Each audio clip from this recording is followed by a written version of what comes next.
But if they keep wasting our dollars like this, Hannah, Bitcoin is going to keep getting more and more attractive. That little Bitcoin over there, it's calling to me every time I see stories like them wasting 1.5 trillion. So, but President Biden and the federal government's bureaucrats don't like the fact that people are now starting to have an alternative monetary system.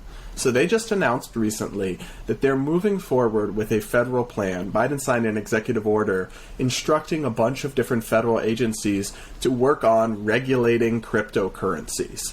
Now, just for context, crypto is essentially a term for decentralized digital money. And Bitcoin is just the most famous example of a cryptocurrency. Biden signed this executive order that's going to have all these federal agencies come up with rules to crack down on so-called like consumer protection stuff and national security interests. And I just got to say, I look at Joe Biden, I see a man that was literally born in, I believe, 1942, who I doubt can really even use email. And you're telling me this guy and his cronies are going to regulate and write the rules for an innovative and rapidly emerging technology? I don't think that's going to work out too great, folks.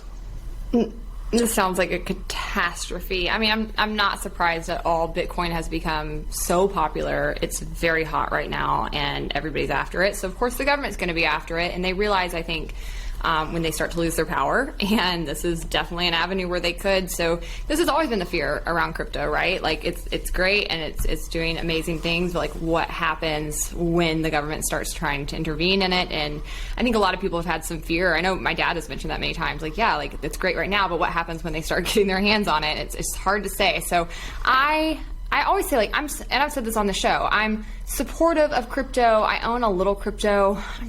I'm not a crypto bro. I'm not in the weeds on it.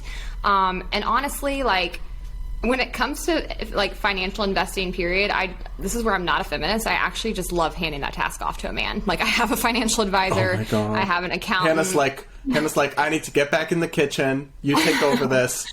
Sounds like it's time for me to make a sandwich. No, I'm joking. Gosh. No, I'm totally kidding. I don't make sandwiches. But no, like, I really do hate it. I don't find it interesting. I feel like, to me, the crypto and the stock market, it feels like gambling.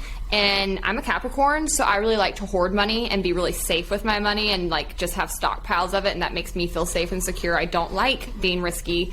So yeah, I've always said this is one thing that like I think would behoove me in getting married, is I'd have somebody to actually manage that for me, because I just have realized I'm not going to do it. Like, I don't want to. Yeah, ironically, like, I'm an economics reporter. I studied economics, so I'm really fascinated by the politics and policy of Bitcoin, but I really am not into finance or investing, so my boyfriend manages my crypto. See? Which is, yeah, I agree. I'm also need to get back in the kitchen. I'm learning actually new recipes. I made, for folks that don't know, I literally, until I started dating my boyfriend, had never cooked a chicken breast or made vegetables that weren't frozen. And now, last night, I made him lemon chicken piccata with cauliflower rice and green beans. So okay. I'm becoming a proper housewife. Oh my gosh, I'm going to come eat at your all's house next time I'm in DC. That sounds amazing. I also do like to cook. I joke around. I actually love cooking. My boyfriend's a really great cook. We like to cook together. I don't really understand how that became like a sexist thing, honestly. I guess because like women were expected to do all the cooking, but I think there's a lot of great male cooks. So I find nothing offensive. If somebody wants to manage my money, I will happily cook. I love to. So back to crypto for a second. We got totally, of course, there. That's quite all right. So I think there's two things here. But, like, for example, here's how I view this. Hannah, can you please explain to the audience what a blockchain is? Under no circumstance can I explain that. No, I have no idea. Can you explain the difference between Bitcoin and Dogecoin? Yes. Dogecoin has a dog mascot who's in a rocket ship and he's going to the moon, and Bitcoin doesn't have very good marketing. No mascot. Think of the marketing. No mascot. So the reason I ask you these questions are because I am confident that President Biden cannot explain what a blockchain is, which is the technology that powers Bitcoin. And Elizabeth Warren, who constantly talks about why we need to regulate crypto, constantly conflates Dogecoin and Bitcoin in her speeches. but they're totally different. Dogecoin is literally a meme, whereas Bitcoin is the currency that everyone takes super seriously in crypto, or a lot of people do.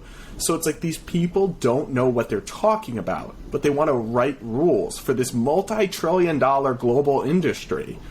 And people's livelihoods are at stake here, man. I mean, people's investments. Like, if they just mess this stuff up, it's got real consequences. Now, some people will say, well, okay, but they have experts in the government that will actually do this. And it's like, that may be true, but first off, why are they working for the government instead of the private sector?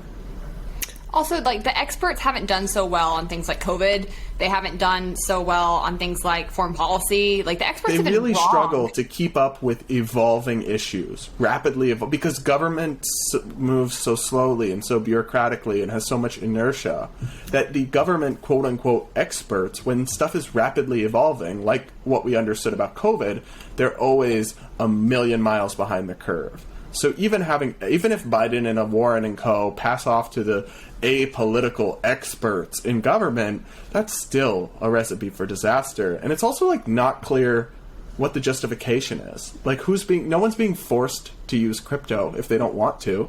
No one's being like scam. I mean, there are some scams that happen, but like not by crypto itself, by fraudsters who are like pretending to be crypto companies or whatever, and that's already illegal.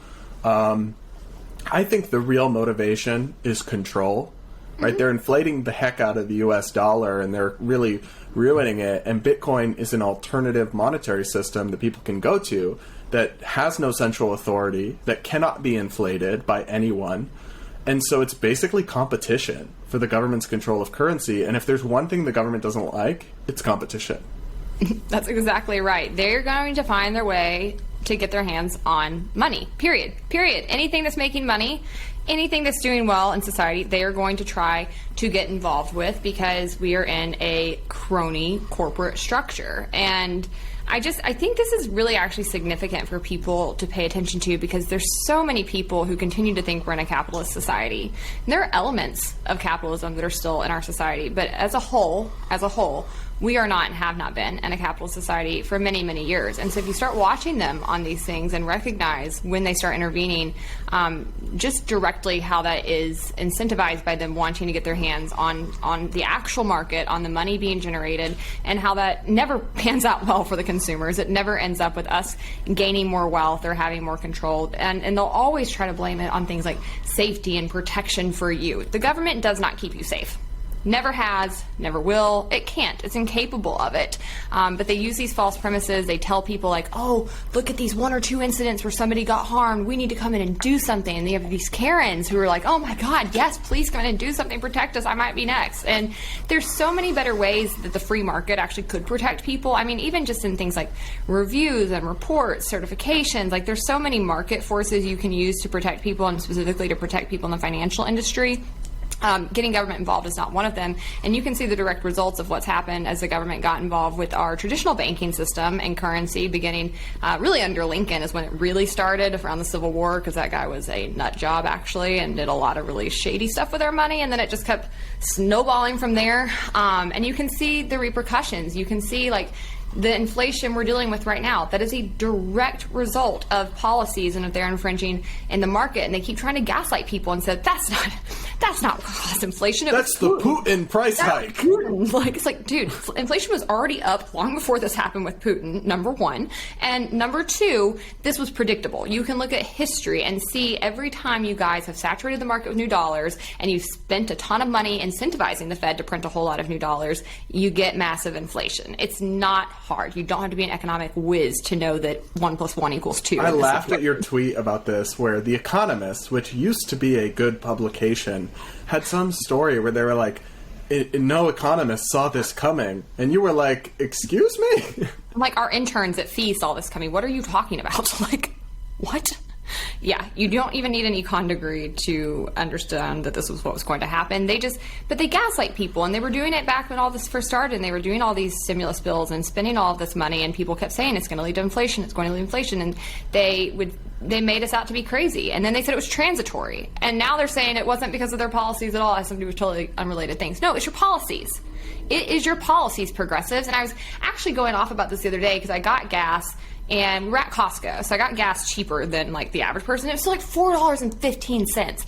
And Wow. I couldn't believe it. And I was saying, like, back when I first started working a job and was not making that much money, this would have been horrific for me my first year or two out in the real world. Like, I couldn't have afforded a gas increase like that. Like, I was actually like budgeting specifically every week, and I was just thinking about the people who are still in those kinds of jobs and doing this, and how every single time progressives want to come around and act like they care about those people, that they care about the people on the margins, that they care about poor people. No, you don't. Because if you did, you'd take the time to understand basic economic, basic public policy, and understand that your policies always hurt people, always make them poorer, and always hurt people on the margins the most. And I think it's actually corrupt and sickening. I'm so tired of people on the left virtue signaling and giving themselves pats on the back. You ruin people's lives. You trap them in poverty. Please take a seat and stop participating in our political system, because you hurt people through your own ignorance. I completely agree. And honestly, cryptocurrency has been that for a lot of people. It's empowered low-income people to get it who can't afford a stockbroker, right? Minorities and women are super involved in crypto investing. It really has been an empowering free market force for people. So, of course, the government wants to shut it down. And you should be creeped out by that a little bit. But it's time for us